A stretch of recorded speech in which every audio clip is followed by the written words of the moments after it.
Good morning students.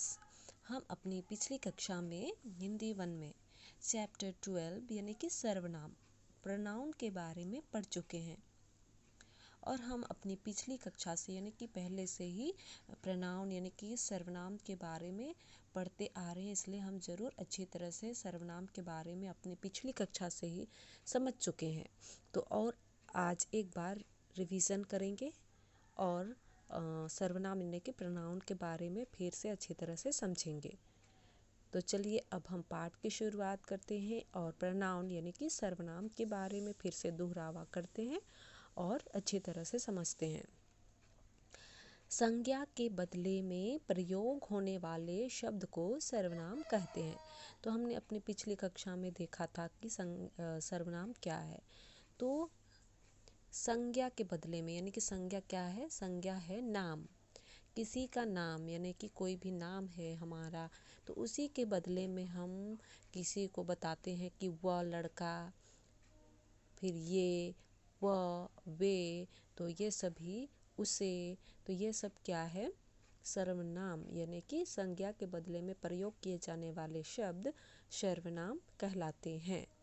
तो इसका उदाहरण हमने पहले भी देखा था, जैसे यहाँ पाठ्य पुस्तक में भी देखेंगे, वह नृत्य कर रही है। वह तो नाम उसका होगा, लेकिन हमने उसके नाम के बदले में वह का प्रयोग किया है। ख में वे सब होनहार बालक हैं। तो जो होनहार बालक है उन बालकों का नाम है, लेकिन हम सर्वनाम का प्रयोग करके बता रहे हैं वे सब होनहार बालक हैं। ग वह विद्यालय जा रहा है। तो जो विद्यालय जा रहा है उसका नाम है, लेकिन हम उसका नाम से नहीं उच्चारित करें, बल्कि हम उसके बदले में संज्ञा के बदले में हम सर्वनाम का प्रयोग कर रहे हैं, यानी कि वाह कह के बता रहे हैं। घ यह लक्ष्मी जी का चित्र है। तो हम बता रहे हैं यह लक्ष्मी जी का चित्र है। तो इस प्रकार उपर्युक्त वाक्यों में य, व, वे, व आदि सब शब्द संज्ञा के स्थान पर प्रयुक्त हुए हैं, अतः ये सब समस्त शब्द क्या कहलाएंगे? सर्वनाम शब्द कहलाएंगे। सतीश अर्पित के साथ घर गया। सर्वनाम में संज्ञा की पुनरुक्ति नहीं होती, यानी कि दोहरावा नहीं हुआ है। तो हिंदी में लगभग 11 सर्वनाम हैं। वह, आप, तू, सो, जो, मैं, कौन, वे, कोई, क्या, कुछ। तो इस प्रकार सर्वनाम के क्या है? कुल हिंदी में लगभग 11 सर्वनाम हैं।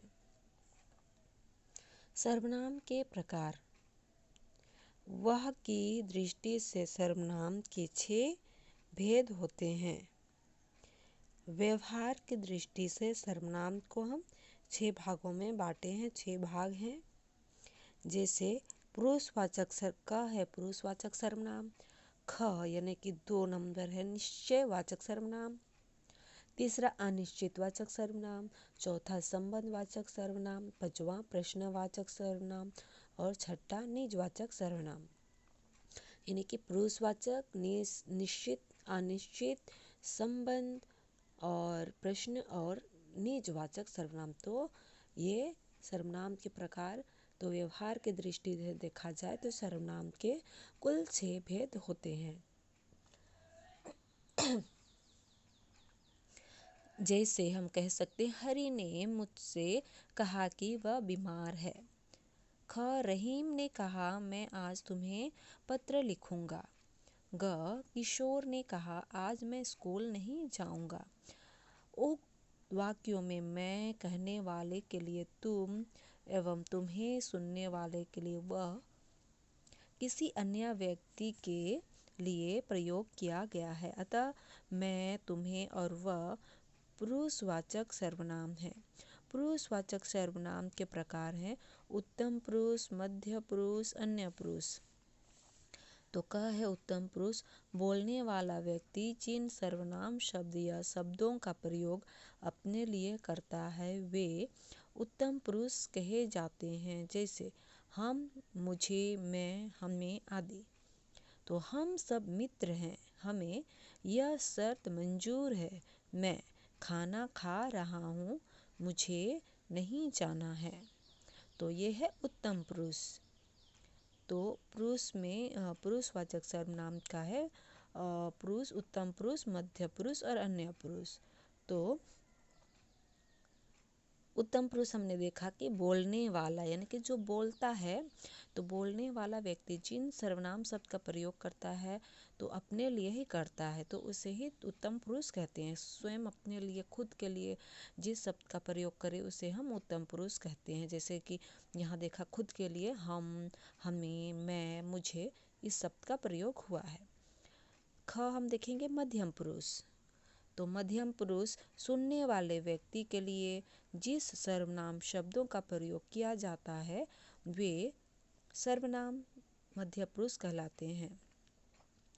तो मध्यम पुरुष सुनने वाला, तो हमने देखा कि उत्तम पुरुष बोलने वाला, यानी कि बोलने वाला जो बोल रहा है वो खुद के लिए करता है तो उत्तम पुरुष।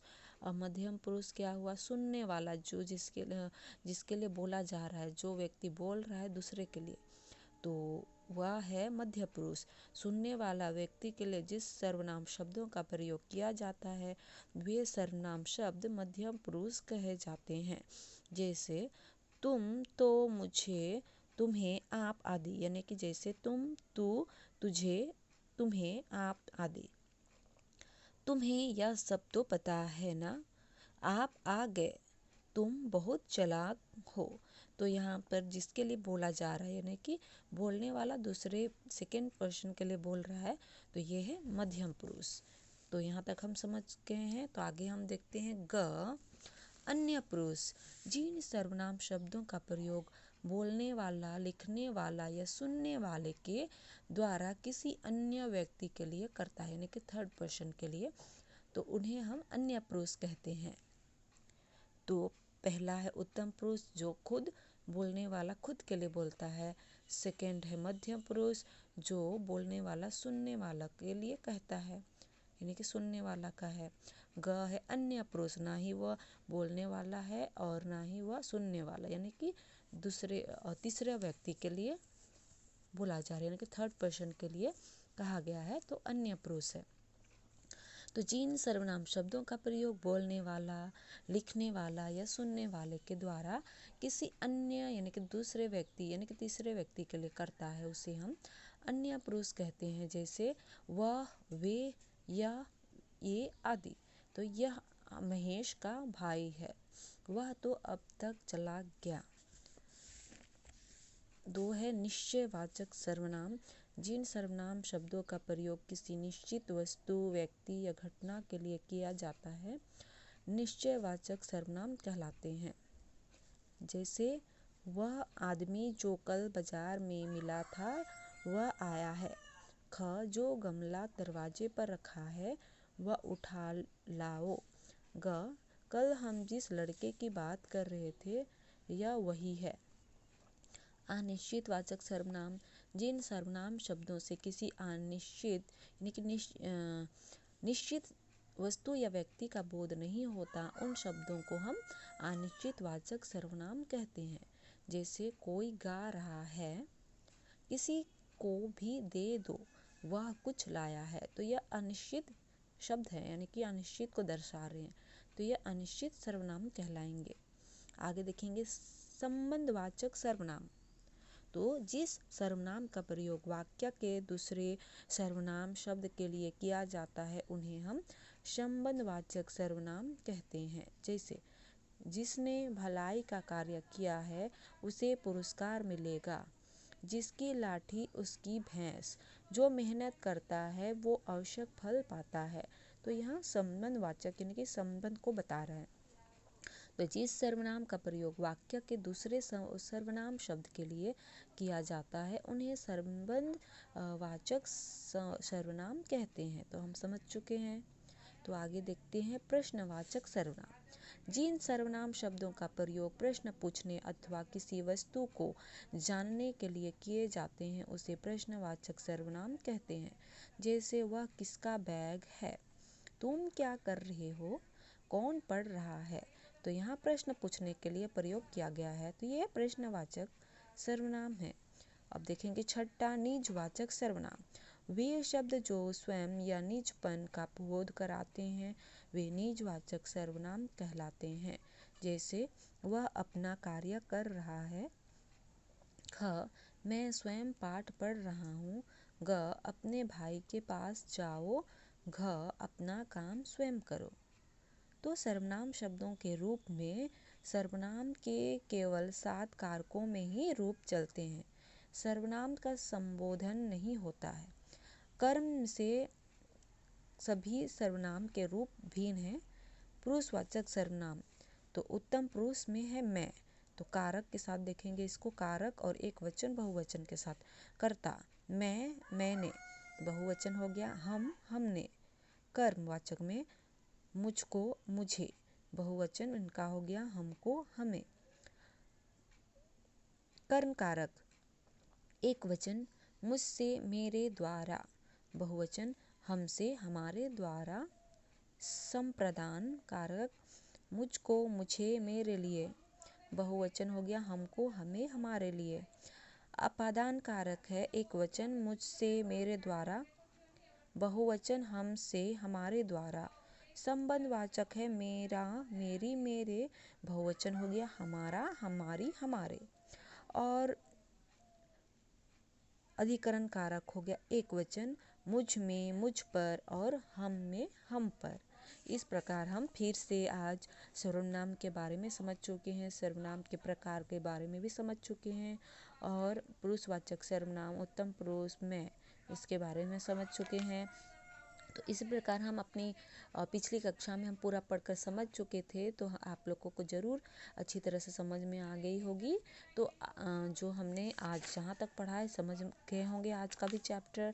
तो आगे उसी प्रकार मध्य पुरुष, अन्य पुरुष, निश्चयवाचक सर्वनाम, अनिश्चयवाचक सर्वनाम, संबंधवाचक सर्वनाम, प्रश्नवाचक सर्वनाम और निजवाचक सर्वनाम में किस चीज़ का प्रयोग होता है, ये आप खुद से पढ़कर समझ लीजिएगा, क्योंकि हम अपनी पिछली कक्षा में पढ़कर समझ चुके हैं। तो ज़रूर आप लोगों को यहाँ तक अच्छी तरह से समझ में आ गई होगी। तो अपने पाठ्य पुस्तक भी अच्छी तरह से आप पढ़ लीजिए। ज़रूर आपको पूरी अच्छी तरह से समझ में सर्वनाम यानी कि प्रोनाउन समझ में आ जाएगी।